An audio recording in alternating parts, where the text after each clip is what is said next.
중국 입장에서는 이번 전승절 가면 부담이죠. 그런데도 부담을 무릅쓰고 간 건 트럼프와 중국 간에 푸틴이 화해를 시킨다는 건 불가능하다. 그런데 푸틴이 타협할 수 있는 가능성은 하나가 있어요. 다른 가능성. 그건 바로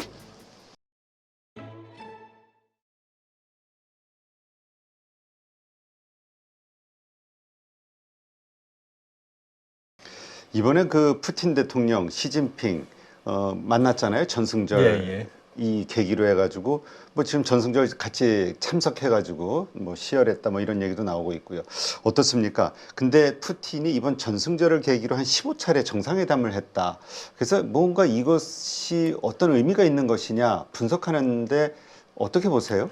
큰 흐름으로 보면 이제 중국과 러시아는 네, 항상 미국에 대응하는, 미국과 나토, 서방에 대응하는 전략적 연대를 해왔어요. 그러니까 미국의 인도태평양 전략으로 군사적, 안보적으로 중국을 포위하는, 인도도 왜 미국과 친해지냐면 인도의 실리 외교도 있지만 쿼드, 네, 미국의 인도태평양 전략의 한 부분이 쿼드거든요. 사각형. 뭐냐면 미국은 이제 그 중심이고, 네, 일본은 중국하고 항상 왼수잖아요. 일본이 동쪽에서 맞고 남쪽에서는 호주. 네, 호주가 이 태평양 패권을 놓고 사실은 중국과 상당한 그 뭐라고 그래 경쟁 관계거든요. 남쪽에서 막잖아요. 그다음에 인도는 중인 전쟁까지 벌어질 정도로 또 판공호수에서는 매일 갈등이 있고 영토 분쟁, 네. 악사이친도 있고. 그러니까 인도는 중국하고 왼수거든요. 그러니까 인도, 호주, 일본, 미국이 이 쿼드로 중국을 압박을 하잖아요. 네. 그다음에 경제적으로는요.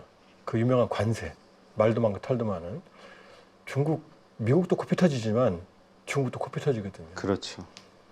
경제적 타격을 보면 아마 중국이 더 클 가능성이 있어요. 그런데 중국은 견디죠. 독재 체제니까. 미국은 유권자가 있으니까 흔들리는 것처럼 보이죠. 안 보여서 그렇지 중국이 코피 터지거든요. 그렇죠. 뭐 지금 항만에 컨테이너가 쌓여 있다니까요. 그러니까 중국 입장에서는 이번 전승절 가면 부담이죠.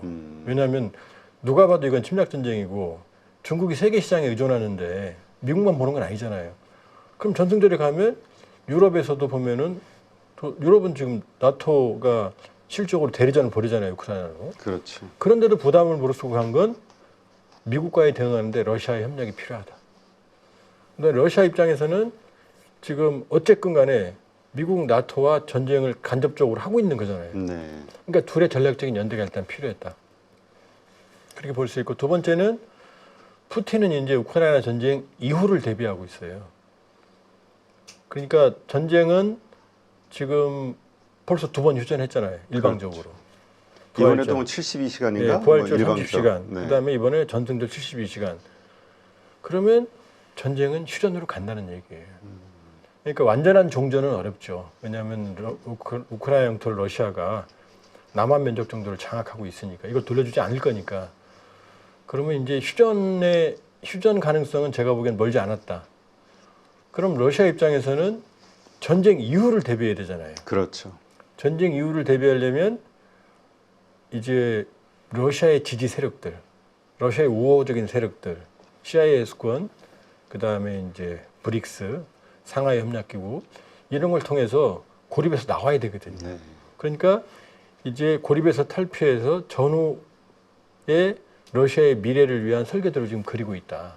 그렇기 때문에 이번 전승절 때 다양한 협력 관계를 이제 확대하려고 하는 거다 이렇게 볼 수 있고, 그러나 서방은 아무도 안 갔잖아요. 네. 그 면에서는 이번 전승절 행사는 이제 양면이다. 그러나 사실상 푸틴은 이번에 우크라이나 전쟁의 승리를 선언한 거다. 네. 선언한 거다. 그러면 이제 전후 러시아 중심의 질서를 짜야 되는 거고, 그럴 때 중국은 절대적으로 필요하죠. 네. 자, 어쨌건 뭐 지금 전황 보면 사실상 오래전서부터 러시아가 승리한 전쟁이다. 지금 단지 버티기 하고 있는 것 뿐이지. 이런 분석들이 좀 있긴 하더라고요. 근데 이제 애매하죠. 왜냐하면 러시아가 전술적으로는 이겼죠. 왜냐하면 우크라이나 영토 5분의 1을 장악을 하고 있고 그 지역이 노보로시아라는 지역이에요. 그러니까 뉴러시아 영어로 보면 원래 이 땅은 원래 지금 있는 크림반도와 돈바스 요 지역을 잇는 남부 회랑 남한 면적인데 요거보다 좀 더 큰 면적 남한 면적의 한 1.5배 되는 지역이 노보로시아라고 그래서 러시아는 자기네 영토라고 생각해요. 왜냐하면 이 땅은 이 1800년대 후반 1873년인가 그럴 거예요. 예카테리나 2세 러시아 짜르가 여자 황제가 크림 칸국을 멸망시키고 러시아에 편입을 시켜요. 네. 우크라이나 땅이 아니었던 거죠. 그러면서 이 지역을 노보로시아라고 했거든요. 그런데 우여곡절 끝에 이 소련이 붕괴하고 우크라이나가 독립할 때는 이 지역이 행정적으로는 크림반도까지 모두 우크라이나에 가버렸거든요. 네. 그러니까 러시아 입장에서는 내 땅인 거죠. 그러니까 이 부분을 거의 회복을 했거든요. 원래 더 회복할 생각이었는데 노보로시아 전체를. 그런데 이 부분을 다 가졌으니까 이제 요 정도에서 만일에 휴전을 한다, 전쟁이 종식된다 그러면은 푸틴으로서는 원하는 목표를 얻은 거거든요. 네. 이긴 거죠. 우크라이나는 뺏긴 거고. 근데 이제 문제는 뭐냐면 전술적으로 이겼죠 그러면. 근데 전략적으로 실패는 뭐냐면 러시아의 미래만 바꾼 거죠. 네. 지금 뭐 러시아가 뭐 정예 병력은 그대로 있고 뭐 용병이나 뭐 북한군만 희생했다 아니에요. 쿠르스크 이런데 스페치나츠라고 최정예병들이 투입돼서 싸웠고요. 지금 제가 지도는 안 가져왔는데 러시아군 병력 배치도를 보면 지금 이쪽 동쪽에는 네. 거의 없어요. 동쪽은 중국과의 접경 지역, 이쪽에만 일부 중앙 이쪽에 좀 있지 대부분의 주요 병력들이 지금 나토 그다음에 러어 전쟁 이쪽에 밀집돼 있어요. 네. 그럼 여기서 지금 러시아 탱크의 잔고가 1년치도 안 남았다. 장기 기갑 전력에. 그다음에 지금 얼마인지 모르지만 지금 숫자마다 달라요. 네. 거의 80만에서 100만 명 사이에 손실이 있는 걸로. 우크라이나도 뭐 비슷하겠죠. 그렇죠. 또 하나는 경제적 손실이죠. 천문학적인. 지금 뭐 전시에도 불구하고 러시아 경제는 화랑이다. 뭐 3% 성장, 5% 성장 그러거든요. 왜냐하면 전시 물자를 생산해야 되니까. 그러니까 전시 경제인 거죠. 그러면 전시 경제면 돈이 풀리잖아요. 네. 그러면은 이제 증시가 일단 화랑이 되고 돈이 증시로 몰리니까. 그런데 러시아는 제조업 기반이 없거든요. 돈만 풀리는 거거든요. 그러면 인플레이션이 발생하죠. 그러니까 지금 러시아 중앙은행 기준금리가 21%거든요. 아, 세네요. 21%도 5% 성장 무슨 소용이 있어요? 그렇죠. 아무 의미 없는 거죠. 그러면은 이 전시 경제는 이제 전시 경제의 한계인 거죠. 겉으로는 화랑 지속 가능성이 없죠. 그러니까 어느 정도냐면 지금 러시아 국방부 장관도 군인 출신이 아니에요. 네. 경제학자예요. 전시 경제 관리해야 되니까. 그러니까 일단은 어마어마한 손실이 있고 이건 재생산이 안 됐잖아요, 무기는. 그다음에 더 큰 손실은 뭐냐? 유럽으로부터의 신뢰의 상실입니다. 네. 이제 노르드 스트림 가스관 유럽에 공급했던 것부터 시작해서 유럽은 한번 당해봤기 때문에 일부 헝가리 오르반이나 뭐 그런 친러 국가도 있지만 대부분이 이제 러시아가 위험하다는 걸 인식하기 시작했거든요. 네. 러시아 소련이 붕괴할 1991년 12월 26일 날 붕괴했는데 그 이후 옐친은 초기에 어마어마한 친서방 정책이었어요. 서방이 시장 경제로 이행을 도와주겠다, 협력하고. 물론 이제 그 이후로 이제 러시아 경제가 붕괴하면서 러시아 민족주의가 이제 살아났지만 그 이후로 서방은 이제 원래 유럽의 항상 딜레마는 고민은 뭐였냐면은 하나 사고 치는 건 독일, 네. 하나는 이제 북쪽 러시아였거든요. 근데 독일이 이제 사고 안 치는 존재로 현재까지는 됐고, 그러면 저 북극곰에 대한 공포가 있었거든요. 근데 가만히 보니까 이제 뭐 공산주의 국가도 아니고 네. 독재 국가긴 하지만 위험하진 않을 거야. 사고는 안 칠 거야. 그러니까 노르드 스트림관 연결하고 가스관 연결하고 여기저기 밀접한 관계를 유지했거든요. 그러니까 저 위험한 북극곰에서 아마 믿어도 될 것 같아. 여기까지 왔거든요. 네. 근데 이게 깨진 거죠. 아, 역시 못 믿을 놈이야. 북극 고면 안 돼라는 걸 준 거죠. 네. 그러면 서쪽으로 가는 서쪽에 대한 신뢰를 완전히 상실한 거죠. 이건 회복이 불가능해요. 적어도 푸틴 살아생전에는. 그러면 이걸 종합을 해보면 어떻게 되죠? 이 러시아 내부의 민족 문제, 네. 영토 문제, 이 문제를 해결하기 위해서 제국주의적 선택이죠. 푸틴의. 이게 사실은 러시아의 미래를 버린 거죠. 향후에도 이 방대한 우크라이나의 그 점령한 5분의 1 지역을 유지하려면 계속 많은 군사비를 지출해야 돼요. 네. 군사적 긴장을. 그 다음에 이 우크라이나 영토 5분의 1 장악한 그 지역이 하필이면 인구 밀집 지역에 공업 지역이에요. 네. 그럼 여긴 전투로 다 뺏었기 때문에 여긴 다 거의 폐허거든요. 그렇죠. 그러면 사실 우크라이나보다 러시아가 전후 복구 수요가 훨씬 커요. 그렇죠. 재건을 해야 되는 그럼요. 거죠. 안 그럼 여기 점령지를 유지를 못 하잖아요. 민심 못 잡잖아요. 그럼 여기 천문학적인 재원이 들어갈 수밖에 없죠. 물론 이제 뭐 전후 복구 과정에서 이게 복구 경제가 어느 정도 효과가 있을 수는 있겠지만 이건 다 안 써도 되는 돈이었잖아요. 그렇죠.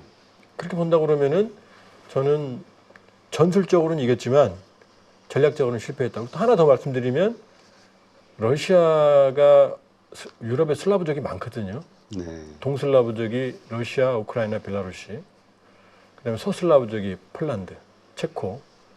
그다음에 체코슬로바키아 이쪽에 일부. 그다음에 남쪽에 과거 유고슬라비아도 네. 슬라브족이. 유고가 러시아 말로 남쪽이란 뜻이에요. 남쪽 슬라브라는 쪽이거든요. 근데 보이지 않게 이 슬라브 문화의 이 중심이 러시아였거든요. 아무래도. 근데 그 같은 슬라브족을 전쟁을 했으니 이 우크라이나 정교회가 러시아하고 분리됐어요, 완전히. 네. 그러니까 또 하나는 유럽의 신뢰도 잃어버렸지만 슬라브 문명권에서의 지도력을 사실은 상실한 거죠. 그러니까 전술적으로 얻었지만 제가 보기에는 제 개인적인 판단을 전제로 전략적으로는 진 거다. 전략적으로. 러시아의 미래를 버린 거다, 제가 보기엔. 네. 하여튼 뭐 엄청난 그 힘의 낭비가 있었던 거죠. 전쟁을 그럼요. 통해서. 안 해도 되는 네. 거였거든요. 근데 이번에 그 8일 시진핑과 푸틴의 정상회담에서 시베리아의 힘2, 네, 이 가스관 논의가 핵심 의제로 부각됐다. 이런 얘기가 나오던데 이것은 어떤 의미일까요? 이제 중국 베이징 어마어마한 공해 아시죠? 그렇죠. 하여튼 우리가 맨날 그 황사. 그 핵심이 석탄이거든요. 네. 그러니까 중국은 이걸 천연가스로 지금 바꾸려고 그러거든요. 그렇게 하고 있어요, 실제로. 많이 그 대기질이 좋아지고 있어요. 근데 이 시베리아 힘 1, 2를 모두 합치면 무려 1조 달러입니다. 아, 그래요?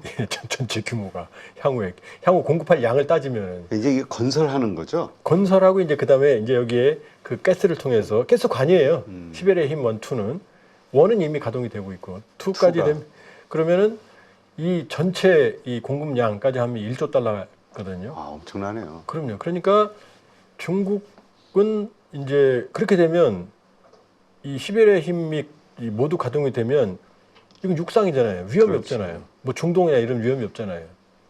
그러니까 양측의 전략적 이해관계가 정확히 맞아 들어간다. 양측이.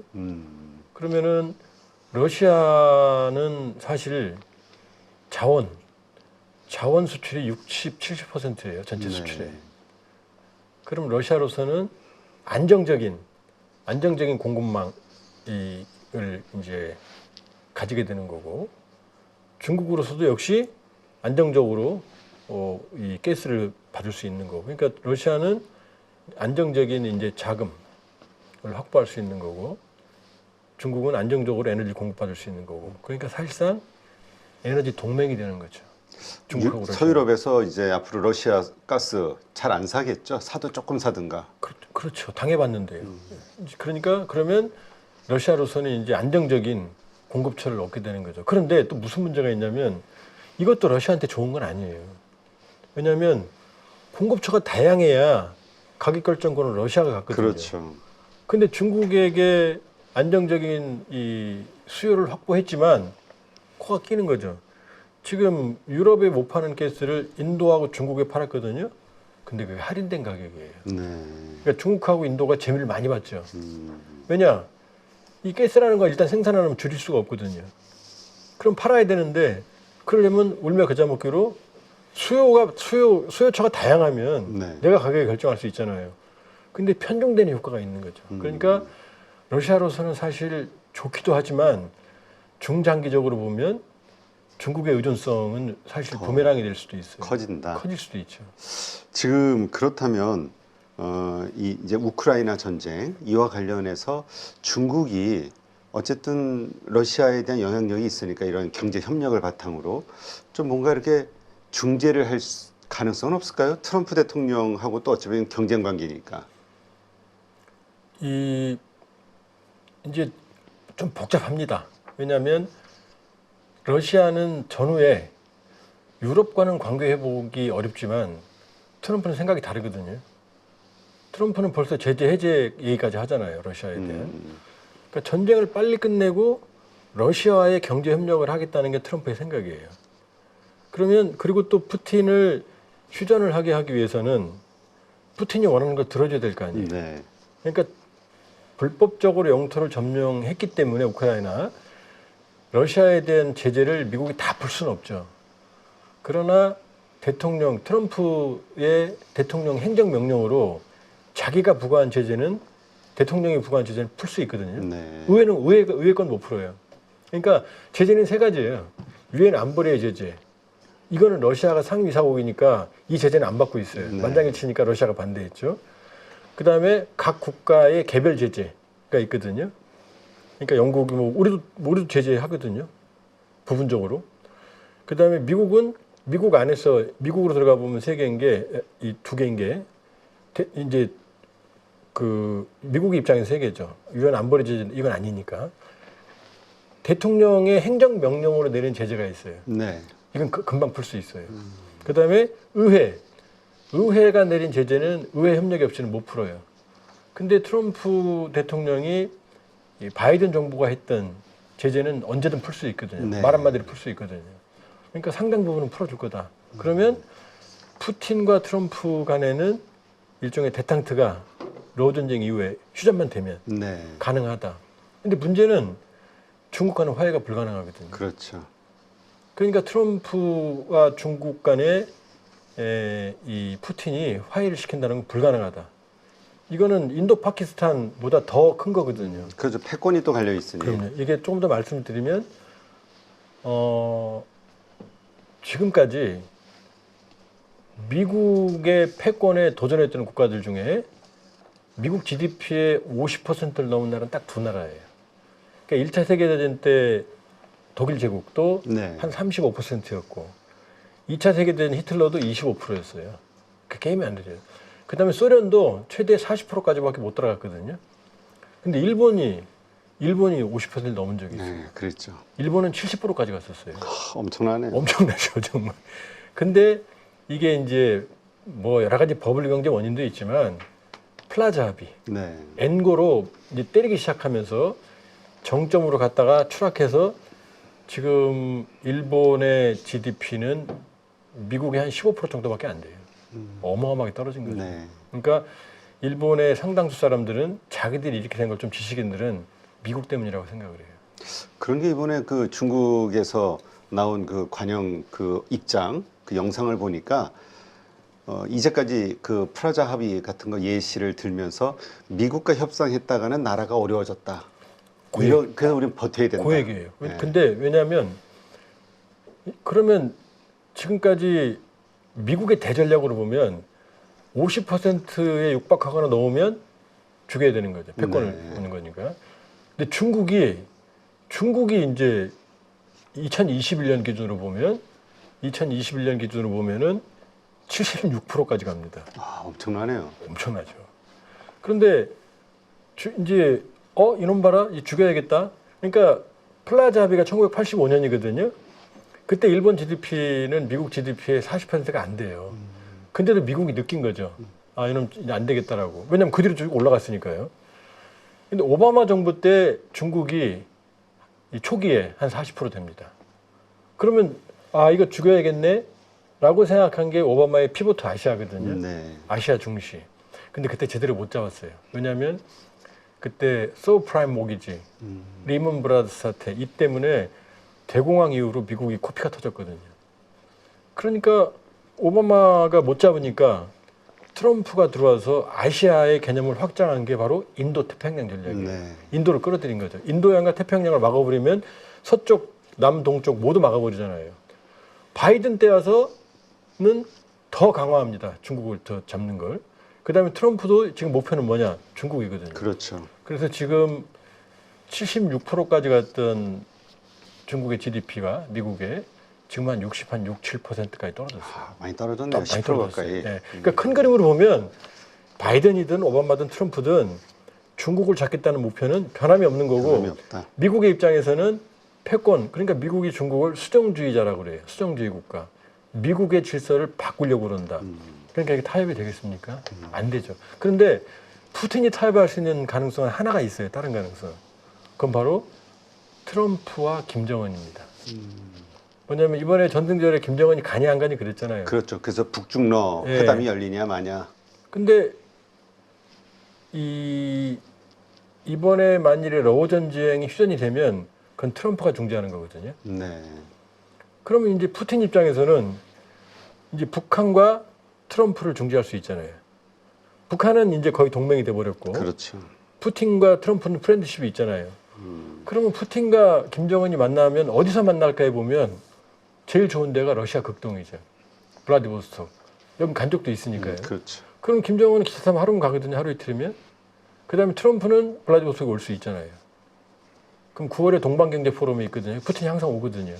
그때거나 아니면은 이번에는 거꾸로 푸틴이 러시아 극동에서 김정은과 트럼프를 만나게 할 수 있는 거죠. 네. 왜냐하면 지금 트럼프는 만나겠다는 거거든요. 그리고 김정은도 지금 여러 눈치만 보고 있거든요. 트럼프 만나려고. 그러니까 푸틴이 중국과 미국은 중재 못할 거다. 그러나 이 김정은과 트럼프를 만나게 할 가능성은 있다. 그 가능성은 실현 가능성이 꽤 있다 이렇게 볼 수 있어요. 네. 근데 이번에 그 북중러 회담, 정상회담을 기대했던 것 중에 하나가 이제 김정은 초대를 했는데 사절만 보낸 거잖아요. 안 가고.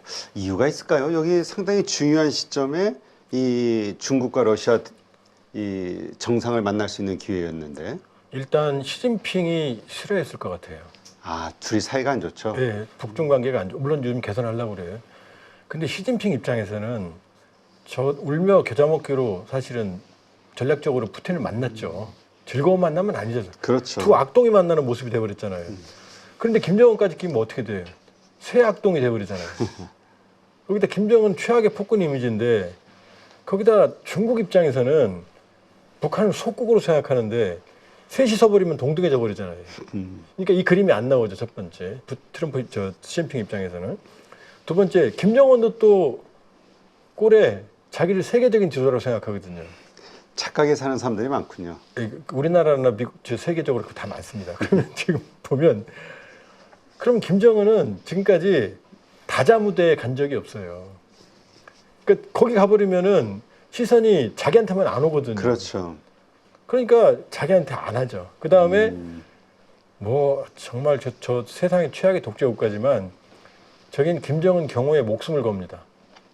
변기까지 갖고 다녀서 왜냐하면 생체 정보 때문에 머리카락까지 안 들키려고 네. 정말로 뭐 이 경호에 목숨을 거는 나라거든요.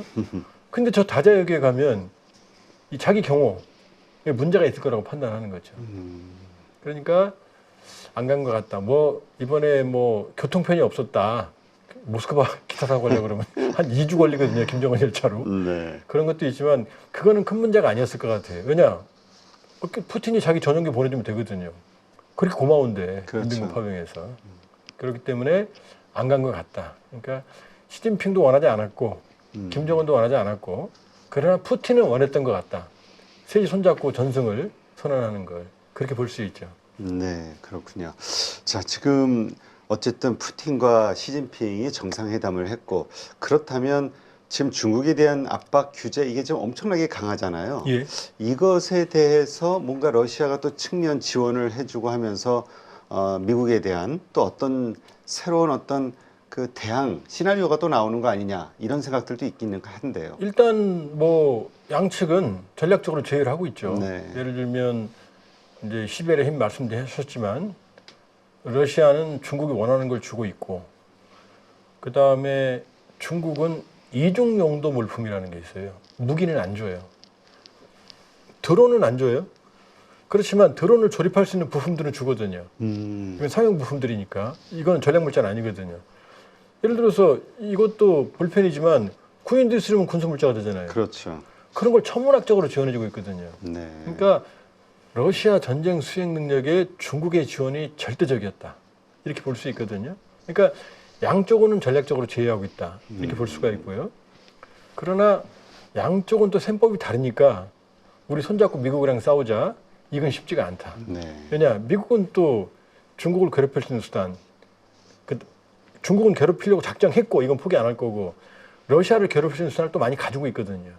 그러니까 그러니까 중국과 러시아는 항상 전략적 연대가 거기까지예요. 지금 중국군과 러시아군이 매년 합동훈련 하거든요. 네. 뭐 자빠드니 뭐니 바스도기니 해서 러시아 이름으로. 그런데 중국군이 러시아 가기도 해요. 근데 그 훈련은 한미연합훈련처럼 통합된 훈련이 아니에요. 가서 각자 지들끼리 훈련해요. 예를 들면. 그러니까 느슨한 형태의 협력은 하지만 그러나 중국과 러시아는 경쟁 관계가 또 있어요. 네. 당장 지금 연해주 거의 한반도 면역만 하거든요. 이게 원래 청나라 영토에 속해 있었거든요. 1860년대 베이징 조약으로 러시아가 가져간 거거든요. 그럼 그것만 해도 중국 입장에서는 저거 내 땅이거든요. 그리고 그것만 얻으면 동해로 나올 수 있거든요. 네. 근데 거기는 러시아가 장악하고 있지만 러시아 입장에서는 인구가 희박하거든요. 수백만밖에 안 되거든요. 그렇죠. 중국 척박한 사람들이 땅이라. 중국 사람들이 2, 3천만 들어와서 눌러서 안 나가면 그 뺏기는 거거든요. 그러니까 이번에 뭐 도망강 협력 어쩌고 하지만 그러나 여러 가지 러시아로서는 전략적으로 수위를 조절할 거다. 네. 그러니까 북중 관계 이 중러 관계는 항상 가능성과 제약률을 동시에 가지고 있어요. 그렇다면 뭔가 북한, 중국, 러시아 간의 이 삼각 어떤 그 교류, 이 친밀, 동맹 관계 이것이 흔들리고 있다, 금이 가고 있다 이렇게 볼 필요는 없겠군요. 그럴 필요는 없죠. 제한적인 협력은 할 거다. 그런데 이 삼각동맹, 냉전기처럼 북중러의 연대는 쉽지 않다. 그리고 냉전기 때도 중국하고 소련이 서로 우스리강 가지고 전쟁까지 했거든요. 마오쩌둥을 수정주의자라, 마오쩌둥은 후르쇼프 이후로 수정주의 국가, 스탈린주의를 거부했다고. 그다음 이 소련은 중국 보고 교조주의. 둘이 어마어마하게 충돌했거든요. 요 사이에서 줄타기를 한 게 중국이거든요. 등거리 얘기를 했던 게.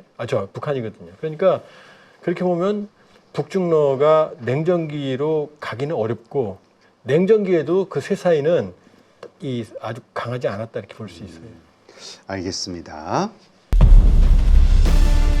6월 대선을 앞두고 있는 상황에서 헌법 개정이라든지 증시 활성화에 대한 그런 기대감들이 분명히 만들어질 거라고 생각을 하고 있고요. 트럼프가 고관세를 매기는 부분들이 지금 해결이 되어가는 단계잖아요. 금리 인하 시기에 수출하는 나라이기 때문에 외국인들까지 들어오게 된다라고 하면 굉장히 좋은 흐름이 만들어질 수 있다.